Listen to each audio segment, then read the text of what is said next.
Um, I'm Brian. My name is Brian Capel. I'm with the Group Executive Creative Director at Burnett. Um, and well, that's about me. Let's talk about this one. More important. I think I was very pleased, honored to be invited, to judge this year. And I always love, involving young talents, because at the end of the day, we will phase out, right? And then the younger generations need to come up. And there is so much opportunity for this country, for Indonesia, to actually go into the international circuit. And yesterday we had an interesting conversation with Terry, who is the chairman of Cannes. In terms of what are we doing to continuously encourage and groom or give opportunities for the young talents, because if they feel that competition and if they feel an opportunity for them to become someone or become literally the creative heads, the creative leaders of the country, then that's a huge opportunity, I feel. And I think Femina has been consistently supporting this, and I think that's fantastic. We're not talking just about Spikes, but also Cannes as well, right? And giving these young kids the opportunity to actually prove themselves, and not only that, but challenging them, because they have like 48 hours to crack a brief. And based on what I saw, what we've been seeing, not just these finalists, but we see the entire total of 53 submissions. I mean, going through the work, judging the work at home online, right?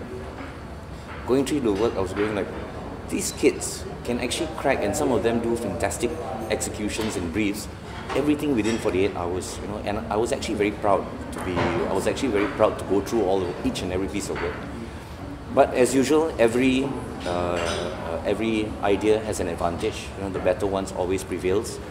So, at the end of going through 53, there was amongst the juries, 5 of us. We debated, discussed quite a fair bit, and also in terms of the logistics, because we had Dr. Rudy in the panel. And from 53, we went down to 6 finalists, which they presented today. And I must say, all 6 of them presented very well. And most of them were nervous, but I like people who are nervous. If you're nervous, that means it shows that you're scared of losing. If you're nervous, that means you really want it. So I was quite proud of that. And then tabulating the scores, all 6, and we came down to the 2 winners, 1 winner and a runner-up. And that one also was an interesting debate. I think a few things. One is, of course, implementation, whether it can be done or not. But I think the important part was which idea actually challenged status quo, which idea actually encouraged, would encourage the target. Or in this particular winning idea, if you can't encourage people, how do you force or put a rule, so that people actually take and observe and notice, that there's a program that's happening. So for that, and also in terms of how this winning team would actually eventually represent us in Spikes, how this winning team, would eventually go to Singapore and really challenge the brief as well, whatever brief that they get. Not being, understanding that let's not accept status quo, let's challenge the brief, let's push the brief, and like all good ideas, just the thought of it happening, you get nervous. It's like, oh my God, how do I actually get this done? And just by thinking of that gets me nervous, because you got to go against the government, you got to go to the government, you got to get permission, you got to get the right people to lobby behind this, right? Good ideas makes you nervous, and I think this particular idea really did make all of us a little bit nervous. But the more nervous we got discussing it, the better we felt. The winner is the idea was for SNE, Standard Nasi Indonesia. So it's a rule basically getting the government to approve, to come up with a rule to get people to try and eat less rice. And of course, we double checked with Dr. Rudy in terms of the how much by just eating less rice, how much can you actually cut down in your sugar?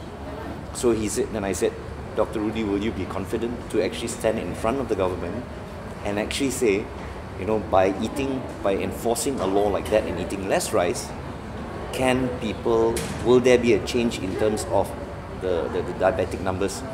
Dr. Rudy said, yes, I confirm, and yes, it's possible. And I think the opportunity about this idea is, once you enforce a law like that, then eventually what you can do is also, then it's not just about the rice, it's not just about eating less rice. Then you can put in the information about less sugar. Then you can put in the information about less fruits. You know, you're having 2 mangoes and yeah. So I think there's a huge opportunity for an idea like that to actually carry forward and actually make a difference and make a change. Unfortunately, I was not involved in last year's. But from what I heard, because some of the industry friends, I think every year just the thought of being part of Spikes actually gets the youth excited, the young excited, and I think, you know, Femina does that continuously, does that very, very well, and every year, even though it's because the brief is different every year anyway, but one vision that the youth actually sees is, I get a chance to compete in Spikes against all the other countries, and I think that's the one that excites them. And if it's not for a program like this, you know, they wouldn't have a chance. At least somebody is championing it, so that's a good thing. The good thing is, I think these creatives, or you know, even from, let's talk about all 53, all of them didn't attack the brief by just basic traditional media. There were no like TVCs, Burnett's, posters. Almost every idea submitted had a digital activity or a digital program within the idea itself, which I thought was brilliant. So the fact that they saw integrated as in use whatever media possible to speak to the youth, and that whatever media possible actually had that involved. So I think if you ask me, then there's maybe no need to actually have the digital, because to answer the actual brief, you need to find the right way to reach people and to actually engage people. It doesn't matter what medium it is, but as long as that's a communication route towards the youth, and then that's the right one.